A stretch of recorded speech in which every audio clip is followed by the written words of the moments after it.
Hello and welcome everyone. This is Benham, and in this video I'm going to talk about some investment basics. So my students who are taking the investment management course, they should watch this video before joining me in week 1. And other students who are taking professional body exams such as the CIPM exam or CFA level 1 exam, they may find the contents here useful. So what I want to do in this video is I want to make a chart first, and this chart would be similar to that made by a Butson Morningstar. So I want to make a chart like this. Okay, as you can see in this chart, it shows you the cumulative return of investments in various securities such as stocks, government bonds, bills, and it also has the chart line for inflation. So I want to make something like this, and by doing so I will also be able to explain you the concepts of return and risk measures such as geometric mean and and holding period return and so on. So in order to make this chart, what I would need is the data set, and the data set is something I can find in Professor Damodaran data. Professors are very kind people. They make the data available in public domain for others to learn. So and that's very generous. So I go here, I click investment return, and I go to this page, and this is the one which I need to click, and I get this data. So it starts from 1928. So I'm going to copy this all, and it is all the way to 2020. I've copied it, and what I will do now is I'll paste it in a new Excel file. A new Excel file has just been opened. I pasted it here. I don't need everything. I just need stock, bonds, bills related return data, and this is what I have here. Let me enlarge the column a little bit, and then I'll suppress the row. So this is what I've got here. But what you saw in this chart is there is also inflation data, I said, but I don't have inflation data here, so I need inflation as well. But don't worry, we will find inflation through some quick search, and I would suggest you to type in US inflation calculator, which is already there, and I click this, and over here in this tab you can say historical inflation from 1914. I don't need it from 1914, I only need it from 1928, but that's fine. You can see here it has monthly inflation, but I need annual, so I will just be taking the last column, which is the average inflation for each of those years. So I'm here now, I'm going to copy it. Okay, I'm going to stop at 1928, which is this point.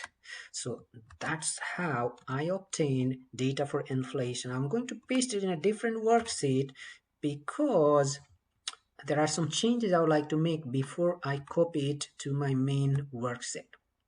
So I've deleted those monthly figures because I just need the average figures, and these are not in percentage, so I'm going to divide them by 100 so that I get them in percentage, and that's what I have just done now. I copy it now, take it here, paste it as values, and I will change it into percentage. So I've got the data set that I needed for stocks, bills, bonds, and inflation.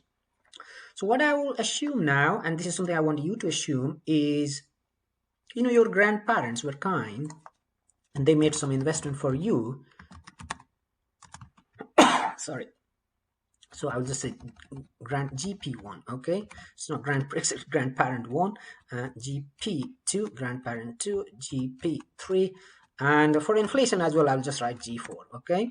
So let's assume that grandparents made investment in stocks and in bills, bonds, and inflation is just hypothetical. and they made investment of $100 at the beginning of 1928, or you can say at the end of 1927. So you want to see how much will this be in 1928, 29, 30, and so on. So it's very simple. That's 100, and it will grow by this rate, which is 43.81%, and that's what I have just done. Okay, so what I have just done is I have found how much $100 will be worth after 1 year, and that's what I did to capture, and it's 143.81, and the same thing for other instrument. Now, as you can see, I have taken forward 100 here, so it's capturing my preceding row, and the same will apply in my subsequent rows. This means I don't need to do anything else. I just need to double click here, so I've got all my cumulative return recorded. Now, quick question is, what will be £100 invested at the end of 1927, $100 will worth at the end of 2020. So in 1920 take away 2020, take away 1928 plus 1 gives you 93. So in 93 year time, what will be $100 worth? Okay, so if you find it out, and this is what I asked my students, and they come with some figures. Generally, these figures are much smaller than the actual figures. The actual figure is 592,888, and you can see this amount is sufficient to enable you to buy a decent house in good states and cities. Yeah, so that's how the money has grown. Now, in order to make the chart that I explained to you, that I showed you, what you can do is just highlight them, insert line, and you will see something like this. Doesn't make much sense to you, and this has happened this way because the values for stocks, as you can see, are much more higher than the values for treasury bills and bonds. But don't worry, we can just put them into logarithmic scale, and just click here, logarithmic scale, and you get it. Okay, so now you have the chart, which is more or less similar to the one that you saw in the case of the chart by Morningstar Ebertson. Okay, you may like to change this to year, but that's not difficult. Just select data, add it, and then instead of 1 2 3 4, you just take this year 1920 2020 and click OK. So in the top now, when you will see the graph, you will be able to see and relate it with how the money has grown. Okay, so you can see there is some dips here because of the Great Depression, and here also this is also showing you some period during last financial crisis and so on. But the interesting thing in here is the intersection of returns between bills, bonds, and it is also intersecting with the inflation rate, you see. So overall, the returns from bonds and bills are much more lower than that of stocks. Hence, investment in equities are so attractive. But now, what we want to do is learn some risk return measurement tools. And in order to do that, what I'm going to do next is I will put a split. So now I go down, and I will be typing here the return. So a common measure which you all know is average, and therefore you can find out the average return just by highlighting, and you get that. So that's arithmetic average 11.64 given by investment in stocks, which is S&P 500 and so on. Yeah. But then a better measure in case of percentage return in investment is geometric mean. Okay, so that's what we want to find out, and let me tell you the formula. If you haven't done something like this before, the geometric mean formula is here. So that's the formula to compute geometric mean. So if you see inside parentheses, what you need is the product of 1 plus all the rate of returns for different period. So one way of doing that is equal product, means to multiply 1 plus all these rate of return until beginning, and then power, there were 93 here, 1 over 93, take away 1. So, but then in the end you need to press Ctrl Shift Enter and you will get it, product. Okay, so you get 9.79%, and by definition of a geometric mean, it is lower than the arithmetic mean, which is fine. Now you can copy it and drag it along, and you'll get geometric mean for bills, bonds as well. Now, if you alternatively, if you wanted, and this may be helpful to understand the geometric mean concept, is the fact that when you computed this cumulative return, each time what you have been doing is you've been doing 1 plus R1, 1 plus R2, 1 plus R3, and you're finding the product as well, as you can see. Yeah. So basically, if you change these hundreds to 1, then what is happening is 1 plus R1 is here, because 1 plus R1 multiplied by 1 is the same 1 plus R1, but then here 1 plus R1 times 1 plus R2 has been achieved. So that then basically means this particular number here is in fact the product of all 1 plus R1928 all the way to R2020. What you don't have is 1 over t take away 1. So what you can therefore do here is equal this number here, exponent 1 over 93 take away 1. Okay, so you get the same number. If you do that, just change it in percentage and you get the same figure, and that's what you get. Okay, so just to illustrate you what is happening with geometric mean, I've done that.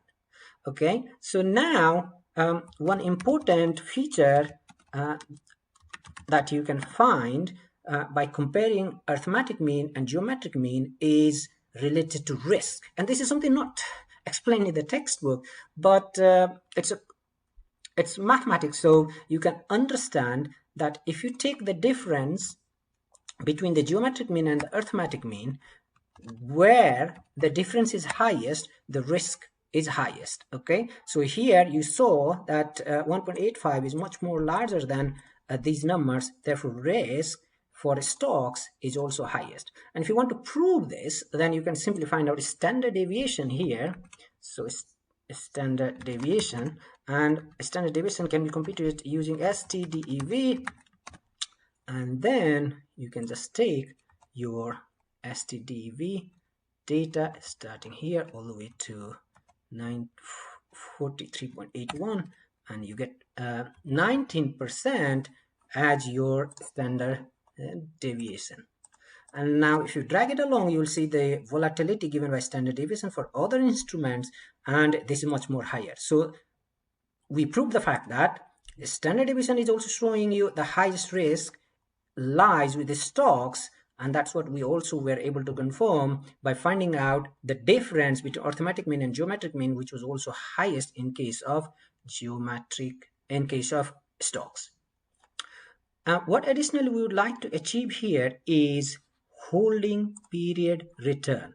Okay, HPR, holding period return. Generally, holding period return is computed for single year return measurement, but if you assume that you've been holding the return from 1928, holding the investment from 1928 all the way to 2020, what is going to be the return?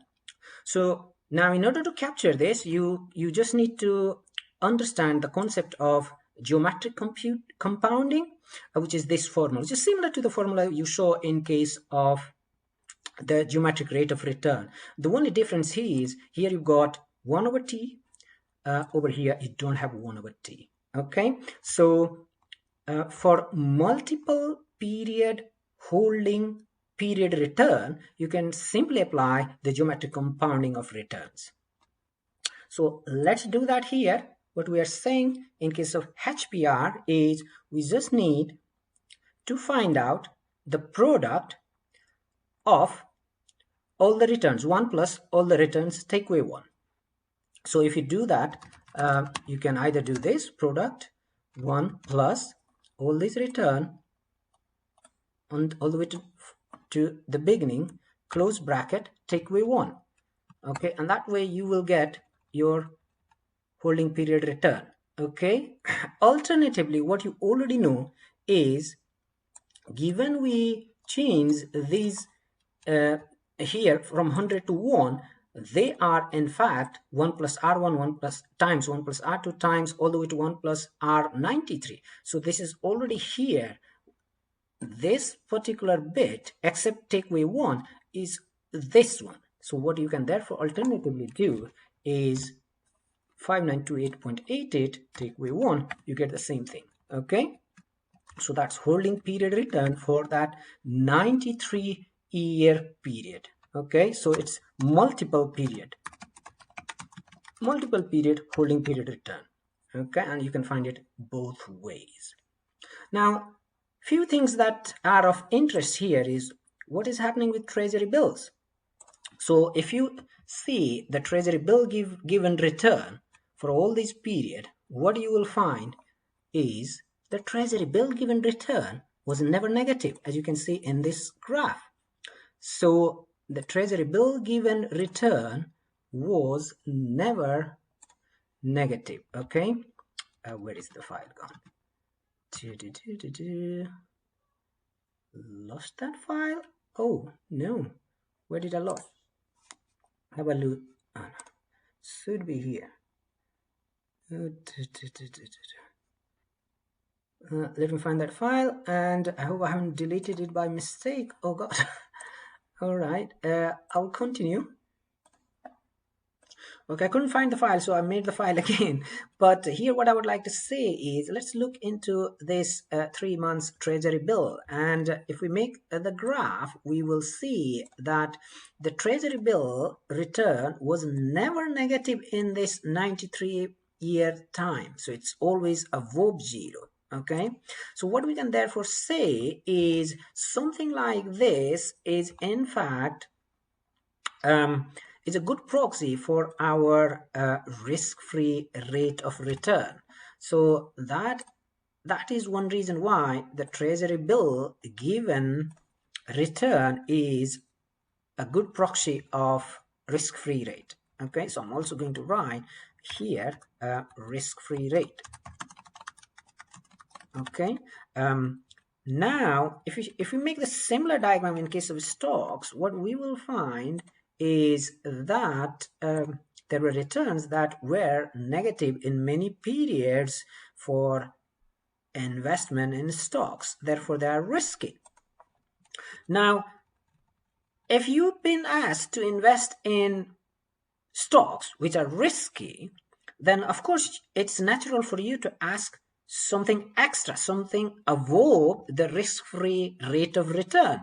So therefore you want that extra, and that is called risk premium, because that compared to 3 month treasury bill in which I will have no risk at all, after my investment I can just forget about it, I will still get some return, and that some return here is 3.32%. So if I invest in stocks, then I would prefer something extra, which in the form of risk premium, and that premium is going to be the difference between what you will get from investment in stocks and what you will be getting through treasury bill. So that's 6.47 if you apply the geometric return, and 8.28% if you apply the average return. So that's risk premium. Now, another thing I would like to say here is we computed inflation, and if we wanted to find out the average return that is adjusted for inflation, then that is called real rate of return, And to compute that, simply what you need to do is in your average return, take away average inflation. So that's what you get, 6.85 as your real rate of return. Okay, so we learned a few concepts here, but I would say to you that practice them, and I will have some other numerical examples as well to help you understand better on various characteristics of a geometric mean and some other concepts such as effective annual rate and others. Remember, again, these are foundation concepts. You must have a good understanding of all these return and risk tools such as standard deviation, variance, and then that will allow us to move ahead and compute risk for a portfolio. Here we're just talking about an individual securities. Okay, so thank you very much for your time, and thank you very much for listening my video.